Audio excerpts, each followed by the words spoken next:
In this episode of A Rider's Story, U.S. Olympic show jumping veterans McLain and Laura Kraut give us a seldom-seen glimpse into the world of the elite athlete, both human and equine.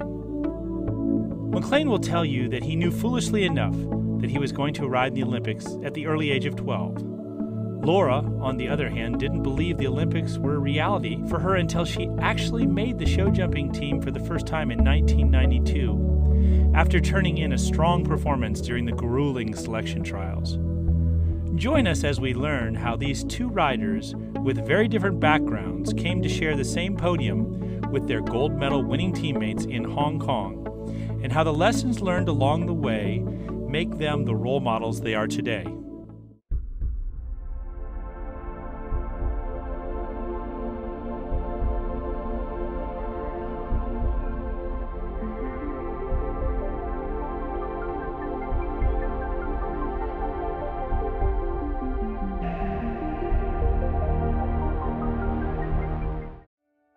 I think I probably really rode my first pony when I was 2. I was born into it. Both my mother and father were professionals. I can't think of a day I wasn't surrounded by horses. I don't know that I knew what exactly my goal was, other than I knew I was always going to ride. I knew I was always going to do this.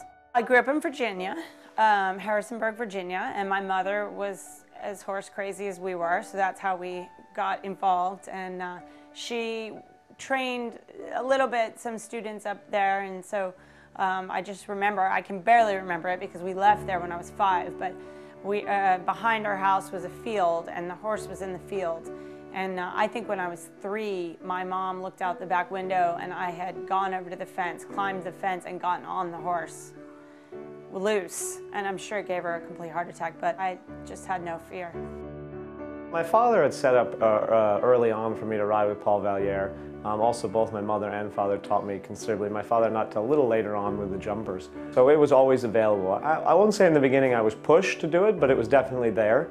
And in the beginning I was not very good at it. I was a terrible pony rider, but luckily I persevered and kind of caught the bug in my early teen years. I look back in those videos and it was a little wild and helter-skelter, but obviously there was something there. And like I said, I wasn't successful in the ponies and was a little bit losing interest. It wasn't until I got on the horses that there was some success found. And like boys, I think more than girls, that's the key to interest. My first 2 ponies were so difficult, and I loved them more than anything. I mean, you know, when they throw me off, I still loved them. So then I think what it did for me when I got my 3rd pony, she was really ugly, and at first I didn't want her because she was pure white with blue eyes and 1 brown ear.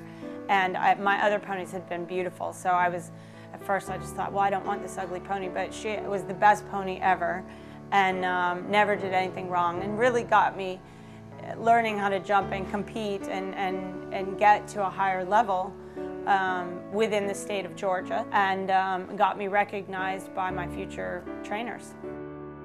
I always rode older horses, which I think was very important early on because they had the experience to teach me, and great horses that would make up for my mistakes. It gained confidence, and I believed I could do it, and the rest went from there.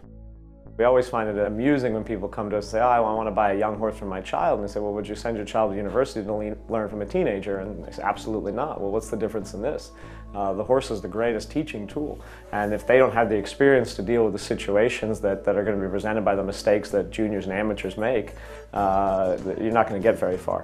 Well, I was so fortunate. Our family had very little. My grandmother had bought me the pony. When I had to sell her, and we had no money to continue, and just as luck would have it, there were 2 people from Atlanta, Georgia who trained ponies, but they didn't have a rider. And so they phoned my mother and they said, you know, would your daughter be interested to come and ride our ponies? And that's how it all started. So I think when I was 11, I went to sort of work for them. Obviously I was in school, but in the afternoons I would go to the barn, which was Hunter Hill Farm, Kathy Paxson and Ann Keenan, and I'd work. I'd ride the ponies and take care of the ponies and clean the tack and clean the stable and clean the stalls, and I learned so much about not just riding but horsemanship through that experience. My father made it possible for me to go to Europe, had a job there, and got to do several large shows. And I think when opportunities happen to you at that age, sometimes you don't realize how great they are. It was a humbling experience because I lost a lot, and it was a little bit of a struggle, certainly mentally. But when I look back on that experience, it gave me a little bit of grit and fight, and if you can make it through that and get to a level of success, you learn you can persevere. And also at the time it was Lee McKeever, who still runs our stable today, and I were there as teenagers. And we kind of went through, he started taking care of my large ponies, that's when we started together, and from there on in. So it was shared experiences that we can really bring to the table even today. The time I returned home, I was given a horse called Orchestra, which was he had been showing in the Grand Prix, and that was my first really top horse, you know, that could do it. He was a little bit of a small horse and a little limited in power and scope, but he was a trier and very careful. And pretty quickly I had good success with that horse. And then that opened up opportunities, and about 2 years after that, I think in early '95, I was given an opportunity to ride for Harry Gill, who had been an owner for past decade, several decades in the United States, top owner. And it was a huge risk on Harry's part, you know, to hire an 18-year-old, 19-year-old kid. That was a big step, and the gentleman had, you know, the riders likes of Rodney Jenkins, Michael Matz, Katie Monahan, you know, that was a big step, and it was a great confidence boost for me. We all formed a great relationship that lasted almost 10 years and had a lot of success, and the career basically went from one opportunity to another. I didn't ride many horses. I rode usually never more than 2 or competed more than 2. I had one very nice horse named Winningham that I focused my whole junior career from 15 to 18 on, and had good success with him. He was a difficult horse, and he took all of our time to get him to where he would be good. But after that, I turned amateur because I was going to college, even though I still kept telling my father, I don't know why we're wasting the money for me to go to school because I'm going to ride horses.